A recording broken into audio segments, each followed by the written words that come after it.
코로나19 확산으로 주목받는 기업이 있습니다. 바로 온라인 교육 회사들인데요.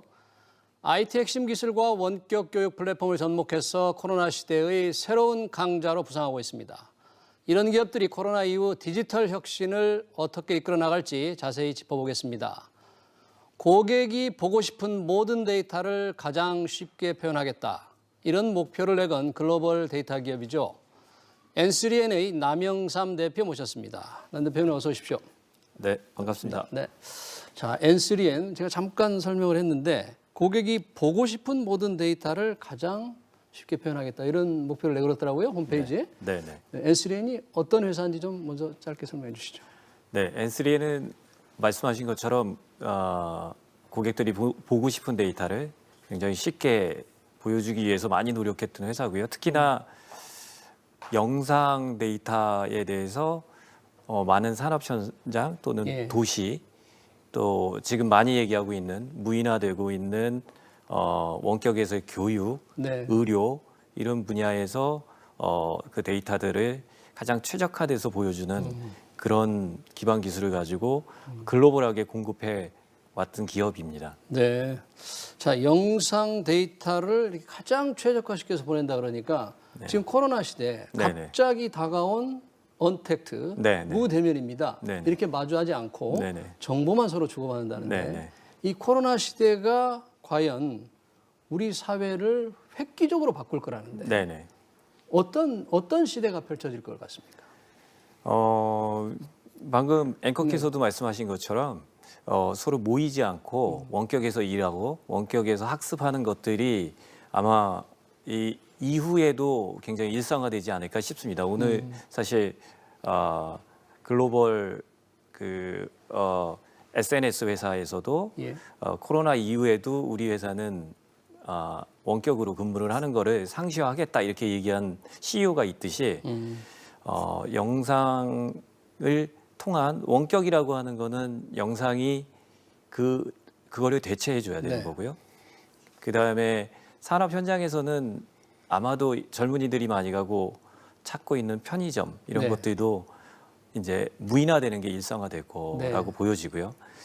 이런 것들이 아마도 영상 데이터 수요 기반으로 운송수단조차도 무인화를 가속화할 거로 보고 있습니다. 이런 것들은 아마 디지털 시대에 굉장히 큰 부가가치를 창출하는 산업으로 부각될 것으로 기대하고 있습니다. 이번에 지금 코로나 시대 가장 주목받았던 게 온라인 계약이었잖아요. 그래서 학생들이 맞습니다. 이제 선생님들과 이 디지털을 통해서 교육을 했는데 많은 사람들이 이렇게 몰리다 보니까 뭐 장애가 일어나고 그러더라고요. 그런데 이런 온라인 교육에 이 디지털 플랫폼에서 국내 기업도 있을 수 있고 외국 기업도 관심이 많을 텐데 우리 국내 기업이 좀 더 잘한다. N3N이 이런 기술 분야에서 외국 기업보다 훨씬 뛰어나다. 이렇게 얘기할 수 있는 분야는 어디가 있습니까? 그게 매우 주목하고 있는 영역이고요. 그게 정부도 그렇고 저희 N3N 기업 입장에서도 그렇습니다. 사실은 우리가 지금 원격 계약을 하지 못하고 원격에서 강의를 하면서 200만 명, 300만 명 이상이 동시 접속하는 그런 초유의 사태가 일어났고요. 그거는 글로벌하게 봐도 사실 감당하기 어려운 정도의 그런 트래픽이었습니다. 이런 상황에서 영상이라고 하는 데이터들을 어떻게 안정적으로 품질을 유지해서 그 원격에서 교육이 가능하게 할 것이냐 이런 측면인데 사실은 글로벌 기업이라고 하는 화상의 회사들이 있습니다. 줌이라는 회사가 있고요. 이번에 뭐 줌이 뭐 떴잖아요. 줌이 시트에서 쳤죠. 그렇죠. 줌이 있고 그 다음에는 구글도 있습니다. 구글도 구글 클래스라고 해서 행아웃이라고 하는 걸로 화상회의를 합니다. 이게 글로벌 기업들이 갖고 있는 그 기본적인 영상으로 비대면으로 대화하는 건데 사실 교육을 하기에는 역부족입니다. 근데 줌으로 우리나라도 줌으로 많이 강의를 하고 그러던데? 했었죠. 줌으로 했는데 사실 줌이라고 하는 거는 사실은 보지 못하니까 차선은 될 수 있는데요. 교육이라고 하는 거는 그보다 더 중요한 점이 있습니다. 사실 교육의 어떤 교육의 내용들을 공유하냐 얼굴뿐만이 아니죠. 그게 교육의 컨텐츠고요. 두 번째는 피드백입니다.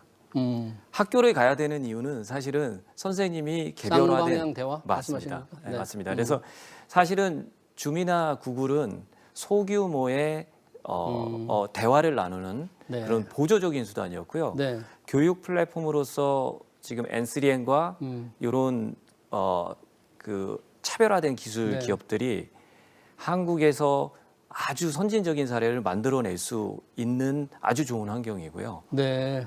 그걸 통해서 사실 교육 현장에 소비자에 해당되는 학생과 학부모조차도 인정할 수 있는 피드백을 줄 수 있는 그런 교육 소프트웨어를 저희가 솔루션화해서 이거를 글로벌하게 플랫폼으로 제공하는 선진 사례를 저희가 코로나에서 보여줬던 선진 사례 같은 이런 네. 선진 사례를 보여줄 수 있는 아주 절호의 기회라고 보고 있습니다. 그럼 그 피드백을 줌보다 훨씬 잘할 수 있다 그런데 그러면 제가 이제 이용하는 학생이라면 쌍방향 대화를 할 수 있는데 어떤 기술 때문에 어떻게 더 잘할 수 있다 그런 거죠? 네. 거기에 접목된 솔루션이랄까? 네, 그 네. 기술이 네. 네. 일단 핵심적으로는 그 줌이라고 하는 거는 그 기존에 허락된 그 인프라 환경에서만 작동을 합니다. 첫 번째는. 예. 그러니까 그게 네트워크라든지 네. 많은 그 하드웨어 소프트웨어의 자원을 활용하게 예. 됩니다. 일반 분들은 모르시겠지만 네네. 사실 그것들이 허락되지 않는 환경에서는 뭐 우리 상관 벽지라든지 선생님이 한 30명의 학생을 동시에 학습을 한다든지 예. 예를 들면 기업에서 한 100명을 놓고 컨퍼런스를 한다든지 네. 이런 거는 줌이나 구글이 그거를 겨냥한 것이 아니기 때문에 사실 그 인프라가 허락하지 않으면 요번에 저희가 경험했던 것처럼 접속장애 또는 영상의 품질이 극도로 네. 낮은 상태가 되고요. 네. 그게 N3N이 갖고 있는 영상 전송 기술이 네. 그 새로운 프로토콜로서 그 최소한의 어떤 극단적인 상황에서도 영상 품질을 줄 수 있고요. 네. 두 번째는 교육의 피드백입니다. 네. 줌이나 구글은 그 피드백이라고 하는 것들을 담으려 하고 있는 담고 있지 않고 그거를 담으려 하는 솔루션이 아닙니다. 사실은. 그렇습니까? 네네. 뭐 그러니까 서로 피드백은 아예 쌍방향 없는 대화하는 거죠. 줄 알았는데 뭐 안 되는군요. 얼굴로만 대화를 하는 네, 거죠. 네. 네, 거기서 우리가 학교에서 얘기하는 학습의 내용과 그 학습에 대한 이해도 학생의 그리고 학습에 대한 진척도 네. 이런 것들이 학생과 학부모에게 피드백이 가야 되는 거거든요. 네. 그럼 피드백이라고 하는 부분은 굉장히 현지의 교육 현장의 여러 가지 법적, 제도적 또는 그런 그 환경에 또 맞춰져 있습니다. 그래서 거기에 특화된 그 프레임워크가 네. 연동이 돼야 되고요. 저희가 현재 글로벌하게 패키징하고 있는 그 플랫폼은 그 구글과 줌 이상의 피드백을 줄 수 있고 어떤 인프라 환경에서도 극단적인 환경에서도 정상적인 영상 품질을 주는 그렇습니까? 이런 플랫폼입니다. 네. 네. 그럼 사실 뭐 줌이 이번에 알려진 것보다 N3N이 더 알려졌어야 되는데 일반인들이 잘 모르고 지나간 듯한데 말씀하신 대로 네. 좋은 영상 품질을 주고받고 피드백을 잘 할 수 있는 이런 영상 전송 기술을 뭐 우리가 꼭 원격 교육에만 적용하는 건 아니잖아요. 다른 어떤 맞습니다. 여러 가지 분야에 많이 활용할 수 있을 것 같은데 네. 기업들의 경우에는 어떤 데도 활용할 수 있을까요? 사실은 굉장히 많습니다. 네. 지금 이미 저희가 스마트 팩토리라고 하는 영역에서 예. 이미 오래된 우리나라의 아주 글로벌 기업들이시죠. 삼성, 현대 이런 아주 굴지의 기업들이 글로벌하게 사업장들을 사실 가지 않고서도 네. 원격으로 그 상황을 보고 제어할 수 있어야 어차피 됩니다. 앞으로는 출장도 못 갑니다. 예, 일단 맞습니다. 화면으로 봐야 맞습니다. 됩니다. 그래서 네. 사실은 더 강화되고 있고요. 예. 그 전에도 한 10년간 N3N의 이 영상 전송 기술로 원격으로 파악하고 네. 제어하는 해왔군요. 관리를. 해왔습니다. 네. 그리고 또 한 곳은 이제 스마트 시티입니다. 스마트 시티. 네, 스마트 네. 시티에는 여러분들이 일상적으로 경험하는 요즘 뭐 범인을 경찰분들이 영상 네. 데이터 기반에서 네. 잡지 않습니까? 네. 이런 것도 있고요. 그 도시에서 수많은 영상 데이터가 교통을 제어하기도 하고요. 네. 이런 영상 데이터들을 이미 스마트 시티의 영상 데이터들은 우리가 원격해서 학습하는 것 이상으로 일반적으로 많은 영상 데이터를 많은 다양한 분야에서 사용되고 있었고요. 네. 이런 데에 이미 적용이 되어 있고 네. 산업에서는 아까 말씀드렸듯이 아마 무인 점포가 굉장히 가속화될 겁니다. 네. 무인 자동차보다는. 그래서 무인 점포 쪽에서도 이 캐시어를 대신하는 네. 눈을 대신하는 그 영상 AI 분야에 저희가 그 공급하고 네. 있습니다. 스마트 시티라 그러면 스마트 시티에 적용되는 이 공공 데이터 네. 이 활용과 이 주도권을 어떻게 하느냐, 민간과 어떻게 협력하느냐가 굉장히 중요한 과제가 아닐까요? 그 매우 중요합니다. 네. 매우 중요하고 지금 정부가 얘기하는 그 디지털 뉴딜 정책의 핵심이라고 봅니다. 저는 무슨 말씀이냐면 네. 저희가 자율주행을 가정하면요. 예. 지금 자율주행에 있어서 개별 기업 단위, 민간 단위에서 자율주행의 데이터는 예. 오랜 동안 많이 축적하고 있는 회사는 우리가 흔히 아는 테슬라나 구글의 웨이모라고 하는 회사가 네. 굉장히 저희보다 많이 오랜 동안 데이터를 축적해 왔습니다. 민간 데이터 측면에서는 저희가 조금 뒤지는 게 분명하고요. 우리는 데이터 보안 때문에 데이터의 축적이 굉장히 늦습니다. 네네. 네. 그러나 이제 자율주행에 빠질 수 없는 게요. 공공 데이터입니다. 사실은 그렇죠. 자동차 한 대가 사실 가면서 신호 정보를 받지 않고서 자동차가 자율주행 운행이 안 되는 거죠. 맞습니다. 신호 정보를 꿰고 있어야만 네. 되는 거니까. 그 측면입니다. 저희가 네. 이번에 코로나에서도 질병에 대한 데이터들, 네. 그 다음에 민간에서 통신사와 카드사의 데이터들을 결합해서 저희가 남다르게 그 바이러스의 위치를 추적한 것 자체가 굉장히 좋은 사례입니다. 네. 사실은 그게 사실 이 질병에 관련된 것만이 아니고요. 예. 그게 무인 자동차의 플랫폼을 과연 전 세계에서 누가 제일 빨리 상용할 거냐 이런 측면에서 예. 민간 데이터에서는 저희가 조금 좀 뒤처져 있다고 볼 수 있지만 공공에서는 현저히 미국과 유럽에 비해서 일본에 비해서 뛰어납니다. 민간에 보면 뭐 페이스북이라든지 네네. 구글이라든지 이런 네. 데에 비하면 우리나라 뭐 삼성전자도 훨씬 뒤진 것 같아요. 중국보다 뒤지는 것 같아요, 우리가. 맞습니다. 네. 그건 틀림없습니다. 네. 그래서 디지털 뉴딜이라고 하는 거의 핵심 요체는 데이터 산업 육성입니다. 네. 이제 저희가 데이터를 얼마나 많은 볼륨의 데이터들을 얼마나 생산성 있게 2차 가공할 수 있고 거기에 지능을 부여할 수 있냐.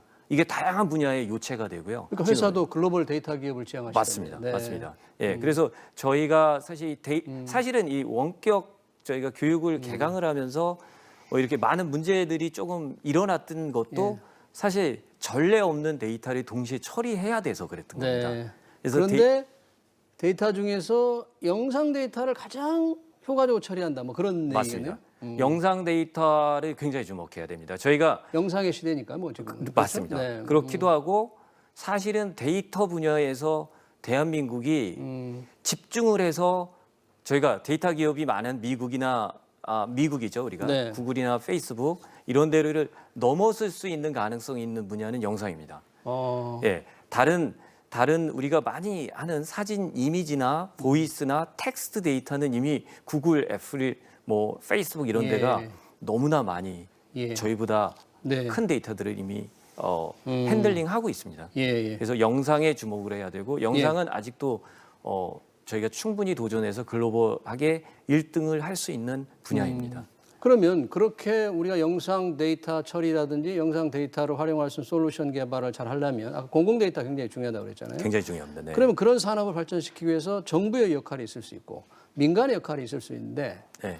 우리가 민간이 상당히 똑똑하잖아요. 정부는 굉장히 경직적이고 네. 어떻게 좀 해야 됩니까? 사실은 저는 반대로 이번 코로나를 보면서요. 네. 왜 공공이 데이터 기반에서 굉장히 사실은 전 세계하고 이미 같은 숙제를 줬는데 저희가 엄청 우수하게 푼 거죠. 네. 근데 민간은 뭐 약국에서 마스크도 맞습니다. 분배한다는 이런 예, 거라든지. 예, 공공 데이터의 실제 양과 그걸 운영하는 운영 주체는 상당히 우수하다고 봅니다. 우리가 저는. 예. 그래서 오히려 민간이 데이터를 한국이라고 하는 울타리에 있는 데이터를 운영하는 데 그쳤거든요. 네. 이 데이터의 글로벌 서플라이 체인을 한국 중심으로 가져와야 되고요.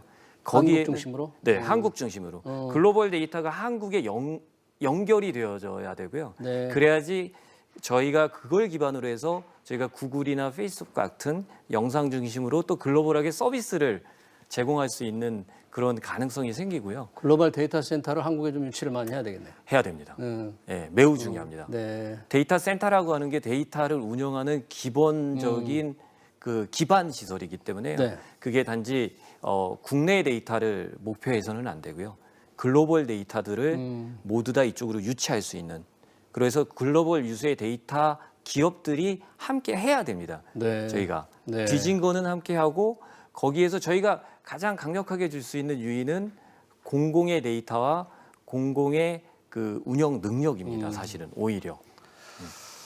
알겠습니다. 좀 더 네. 드려야 되는데 시간 관계상 여기서 마치겠습니다. 네. 코로나 시대 이후에 영상 기술의 혁신을 이끌어가고 있는 N3N의 남영상 대표 모시고 들어봤습니다. 고맙습니다. 네.